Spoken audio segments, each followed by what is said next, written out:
আমি সেই অসামান্য নারী, সত্যবাদী যুধিষ্ঠিরের বোন। আমি সকালবেলা উঠে সবার জন্য রান্না করি, বাজার করি। আমি রান্না করি। আমার যদি শরীর খারাপ হয় তাও রান্না করি। যদি ভূমিকম্প হয় তাও রান্না করি। জ্বর হয় তাও রান্না করি। তোমাদের কারোর মন খারাপ হয় তাও রান্না করি। আমার দুঃখ হয় তাও রান্না করি। আমি যদি আইসিইউতে যাই তাও আমি রান্না করে যাই। অষ্টপ্রহর আমি রান্না করি। অষ্টপ্রহর রান্না করতে, করতে আমার শরীর ঘর্মাক্ত হয়ে যায়। আমি প্রচন্ডভাবে ক্লান্ত হয়ে পড়ি। কিন্তু তোমাদের কারো সাহায্য পাই না। এই সমস্ত থেকেও আমি এই সংসারে চুপচাপ টিকে আছি। এটি সাধারণ কোনো ব্যাপার? কিন্তু তোমরা সেটার দাম দাও না। কোনোদিনও তোমরা সেটার দাম দাও না। আমি আজকে যদি রান্না না করি তাহলে এই পৃথিবীটাই চলা বন্ধ হয়ে যাবে। এই বাড়িঘর আর সংসার কিছু চলবে না। এরকম করে আর কতদিন? কিন্তু আমি সেই যে আত্মত্যাগ করে এইভাবে দিনের পর দিন তোমাদেরকে পালিত করে চলেছি। এভাবে আর কতদিন আমার বুক শুকায় যায়। আমার বলতে ইচ্ছা করে রান্না নয়, এবার একটু বাইরে যাই, কারোর হাতে রান্না করে খাই। কিন্তু এসবের কোনো জো নাই। তোমরা নাকি আমার রান্না ছাড়া খাওয়া নাই। সমস্ত তোমাদের চক্রান্ত, এই সমস্ত চক্রান্তের দাবি মেনে নিয়ে হলেও আমি এইভাবে সংসারে টিকে আছি। উফ! চুপ করো তো। বাপ রে বাপ! দাঁড়াও, আমি চললাম। থাকবে না বাড়িতে, ধুর! টাকা পড়েছে? আমার তো কোনো টাকা পড়েনি। কিন্তু টাকাটা আমারই পড়েছে। আমাকেই ব্যাগ গুছিয়ে দিতে হবে, টিফিন করে দিতে হবে। অফিস থেকে আসলে তোয়ালা, গামছা, প্যান্ট, এটা ওটা সেটা, শ্যাম্পু, ব্রাশ, চিরুনি সবকিছু আমাকেই এগিয়ে দিতে হবে। আমি যখন বাইরে যাই কতক্ষণ কে এগিয়ে দেয়? কই তোমাকে তো কখনো দেখিনি যে আমাকে আমার শাড়িটা একটু ইস্ত্রি করে দিয়ে নিয়ে আসছো, আমার মেকআপগুলো একটু রেডি করে দিচ্ছ, আমার চুড়ি কানের এই সমস্ত একটু ঠিকঠাক করে দিচ্ছ। এই সমস্ত কখনো দেখিনি? আমাকেই সারা জীবন সবার জন্য এগুলো করে দিতে হবে। এই সমস্ত কিছু জেনেও আমার ভবিষ্যৎ অন্ধকার।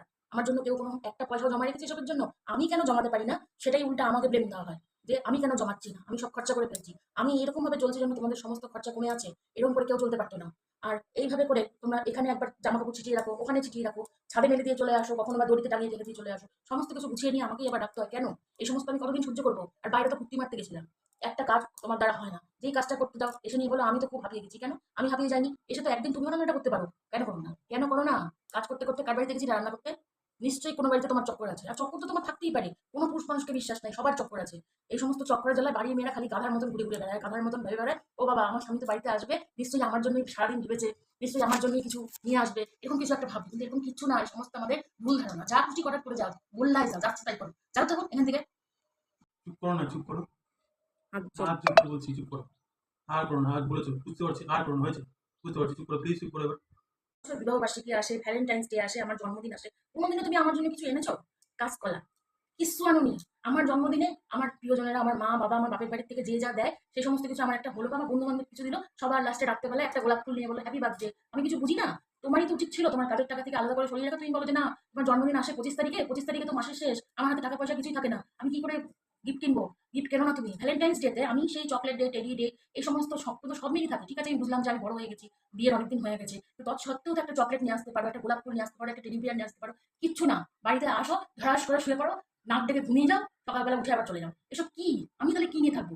আর এসব আমি মানে আমি আশা করে বসে থাকি আমি কিন্তু তোমার জন্য গিফট কিনে রাখি, তুমি সারা জীবনে কোনো দিন করো না এই সমস্ত কিছু। বিবাহ বার্ষিকীর দিন একটা রসগোল্লাও খাওয়ানি।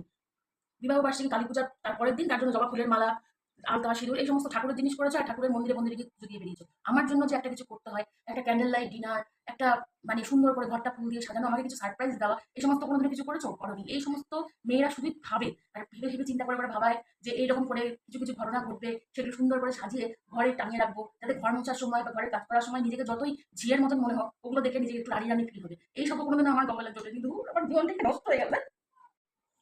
এই দেখো, ভালো জিনিস তোমার জন্য নিয়ে এসেছি। রাগ টাগ করো না। এই নাও তরমুজ নাও, লাল লাল তরমুজ। তরমুজ? হ্যাঁ। তোমার তরমুজ তুমি খাও না। এহে!